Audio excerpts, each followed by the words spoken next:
alors vous réfléchissez bien, car ce sujet est un sujet de réflexion depuis plusieurs décennies.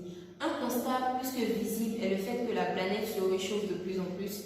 Les conséquences s'observent déjà avec l'accroissement de la fréquence et l'intensité des sécheresses dans plusieurs régions, comme celle qu'a connue la Californie en 2016, la montée des eaux, les grandes pluies et la modification même de la météo, etc. En effet, plusieurs études sont menées dans ce sens. Plusieurs personnes pensent qu'on devrait penser à l'utilisation de l'argent pour trouver des solutions aux problèmes de réchauffement climatique.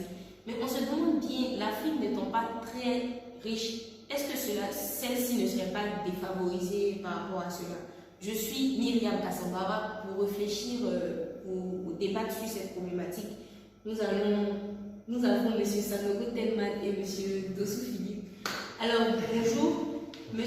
Telman, que pensez-vous de notre problématique? Ok, merci d'abord de m'avoir donné la parole. Et en effet, l'Afrique en général a connu une évolution, on peut dire une modernisation dans différents domaines. Et en l'occurrence, nous pouvons parler dans le domaine économique et financier. Nous avons vu l'expansion de plusieurs pays africains. Et face à cela, nous avons les nouvelles qui nous parviennent. En ce qui concerne les nouvelles qui nous parviennent au niveau environnemental, nous voyons que les choses vont de mal en pire. Et donc, dans la suite de mes propos, je m'évertuerai à montrer l'inutilité de l'argent face à la bonne santé environnementale. Ok, merci. Monsieur Philippe, quel est votre avis? Merci, Madame Myriam. La question des changements climatiques est un sujet d'actualité depuis plusieurs décennies, et particulièrement en Afrique, parce que l'Afrique est le continent le plus durement touché, bien qu'il soit moins responsable de cet état de choses que d'autres continents. Et d'entrée de jeu, je dirais oui, l'argent peut sauver la planète, en particulier le continent africain. Et dans la suite de mes propos, je donnerai des arguments pour étayer ma position. Donc, en introduction, vous direz que vous n'êtes pas du tout d'accord sur le fait que l'argent pourrait sauver la planète et vous en dites le contraire.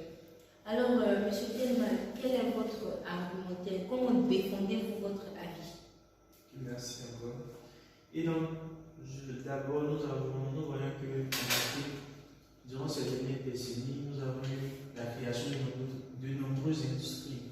Et donc, qui ont participé à la destruction de l'environnement. Parce que ces industries sont basées sur des ressources d'énergie, en l'occurrence l'électricité. L'électricité qui est à la base, qui est produite par le charbon, qui favorise la déforestation. Et nous voyons de ce sens que la majorité des entreprises africaines sont basées sur des énergies qui sont pour la destruction de l'environnement. Nous sommes face à une Afrique qui s'intéresse plus au gain, à l'intérêt économique, plus qu'à la bonne santé environnementale. Et ça représente un problème majeur en Afrique. Donc, vous vous inquiétez sur le fait que les Africains ne se préoccupent pas réellement de la santé environnementale, mais plus du gain qu'ils vont gagner en exploitant les ressources naturelles, en détruisant la forêt et tout ça. Monsieur Philippe, que direz-vous par rapport à ce thème? Je trouve que M. Telman soulève un point très important, très intéressant. Quand on sait que le charbon constitue 38% de sources d'énergie utilisées pour produire de l'électricité en Afrique.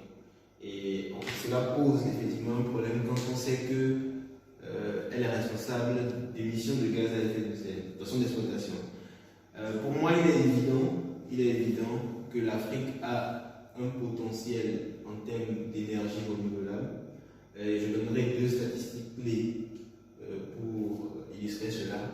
L'Afrique possède 40% du potentiel mondial en termes d'énergie solaire et près de 10% du potentiel mondial en termes d'énergie hydroélectrique.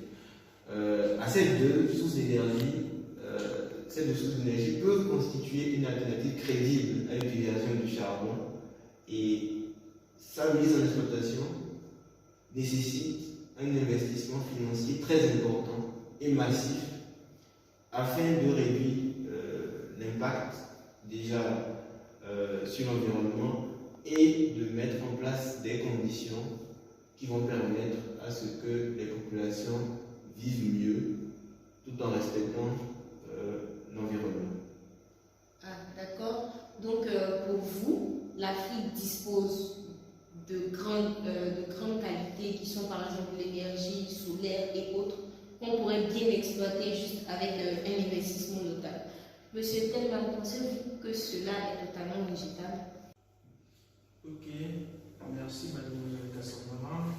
Et en ce qui concerne l'investissement dans les ressources, l'énergie renouvelable, je trouve que c'est une très bonne chose. Mais je dirais à M. Philippe que cette argumentation n'est pas très poussée. Parce que vous parlez d'investissement en ce qui concerne les pays africains. La majorité des pays africains sont aidés, en plus ça, ils sont poussés au niveau économique par les pays occidentaux. Nous pouvons dire même que la colonisation continue sur d'autres thèmes. Et donc, sachant que nous sommes beaucoup aidés par les pays occidentaux qui eux-mêmes n'adoptent pas un style environnemental parfait. Voilà. Donc ça représente un réel problème au niveau de l'Afrique. Et donc, l'Afrique a besoin d'argent, d'investissements qui doivent parvenir des pays qui n'adoptent pas la bonne attitude environnementale. Et donc, nous avançons en face d'un mauvais modèle. Alors, donc, pour vous, votre réelle inquiétude, c'est le fait que l'Afrique ne dispose pas des moyens nécessaires et que où l'Afrique devrait puiser ces moyens-là, ces personnes-là ne respectent pas réellement, ne sont pas un modèle en matière de protection de l'environnement. Monsieur Philippe, avec vos propositions, qu'avez-vous à dire par rapport aux sources d'investissement des pays africains? Je pense que M. Telman soulève un point important quant au réalisme des propositions que j'ai faites tantôt, à savoir l'investissement massif dans les sources d'énergie renouvelable. Je pense que l'intérêt pour les pays occidentaux d'investir dans ces projets est le même qu'ils ont à voir le continent africain émerger. Parce que l'on sait qu'il y a une forte corrélation entre la pauvreté et la pollution de l'environnement.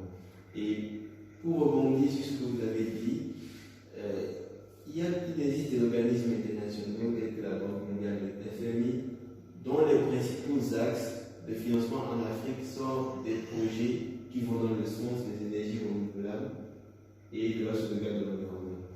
Je tiens à préciser qu'un point important est la réduction de la pauvreté sur le continent africain.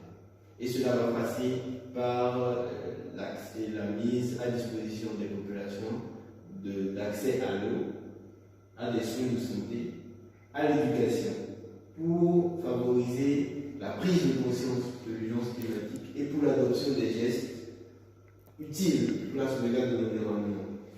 Et cela va avoir pour conséquence de réduire la déforestation liée à l'utilisation du charbon de bois. Cela va permettre également de réduire la dégradation des sols liée à l'agriculture et enfin va permettre de réduire la pollution liée à l'activité humaine, que ce soit en milieu urbain qu'en milieu rural. Et tout ce que je viens de citer, évidemment, a besoin de moyens techniques, mais surtout de moyens financiers. D'accord. Merci, M. Philippe, pour votre intervention. Alors, vous avez proposé évidemment des solutions qui seront réalisables, bien évidemment, si le financement existe. Mais la question que je me pose, pour rejoindre un peu ce que M. Telman a dit, la réelle inquiétude, c'est le financement. Donc, pour pouvoir donner une certaine image de réalisation à ce que vous avez dit, existe-t-il déjà des projets qui sont en cours de réalisation ou qui ont déjà été réalisés grâce à des investissements? Oui, bien sûr. Il existe plusieurs initiatives sur le continent africain, que ce soit des particuliers, que ce soit des ONG, que ce soit des États. Je pense que le problème d'investissement est lié à l'intérêt ou à l'attractivité de ces projets. Et il y a des projets phares qui existent et qui sont en cours d'exécution sur le continent africain, qui offrent aux investisseurs des garanties de rentabilité. Et je vais citer quelques-uns des projets les plus importants. On a l'initiative du Maroc, qui est dénommée Triple A pour l'agriculture africaine. On a la réhabilitation du bassin du Tchad qui couvre une superficie de 14 millions de kilomètres carrés. On a la sauvegarde du bassin du Congo, riche en biodiversité et couvert par 220 millions d'hectares de forêt. Et enfin, on a un grand projet qui consiste en la mise en place d'une muraille contre l'avancée du désert du Sahara. Et je conclus de ces différents éléments que l'argent est non seulement nécessaire, mais il est indispensable dans la lutte contre les effets du changement climatique en Afrique. Alors, merci monsieur. Monsieur Telman, vous qui pensez que cela n'est réellement pas possible avec toutes les propositions qui ont été faites, avec toutes vos inquiétudes, et étant ingénieur, étant un prochain créateur d'industrie, étant un prochain constructeur de l'Afrique, qu'avez-vous à dire ou bien qu'avez-vous à conclure sur votre position actuelle, que le fait que l'argent ne pourrait rien apporter au fait de l'impact du réchauffement climatique en Afrique? Ok. Ici, il faut être très optimiste, en fait. Parce que quand j'écoute M. Philippe, je vois qu'il est très optimiste, il réfléchit de la bonne manière. Mais par rapport à l'industrie du terrain en Afrique, nous sommes confrontés à des grandes réalités contraires. Et donc, si nous voulons passer dans le domaine de viser un investissement pour promouvoir en ce qui concerne la santé environnementale, ce que nous voyons en Afrique en réalité, ce n'est pas le cas. Nous avons besoin d'autres choses nécessaires par rapport à ça. La première chose que j'aimerais raconter, d'autres choses nécessaires. Déjà, beaucoup d'Africains meurent de famine. Déjà, il y a des maladies qui tuent plusieurs Africains en fait. Et donc, je pourrais dire que ce n'est pas la question primordiale pour l'Afrique à l'heure actuelle. Et aussi, ajouter à cela, étant un ingénieur, futur ingénieur, je me place de manière très optimiste aussi, comme M. Philippe le fait. Mais n'oublions pas que dans l'heure où nous sommes, l'investissement sont les pays occidentaux, les pays les plus riches qui les donnent actuellement. Merci à vous pour tous vos avis, pour toutes vos réflexions sur le sujet de la santé environnementale en Afrique.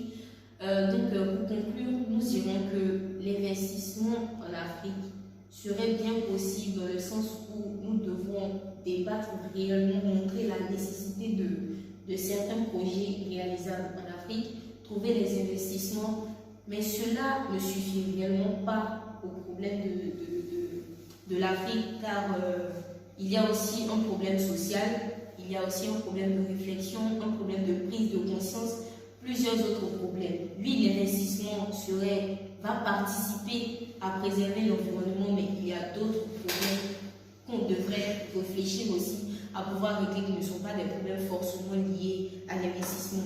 Nous vous disons merci. Ok, merci M. Pepal, merci M.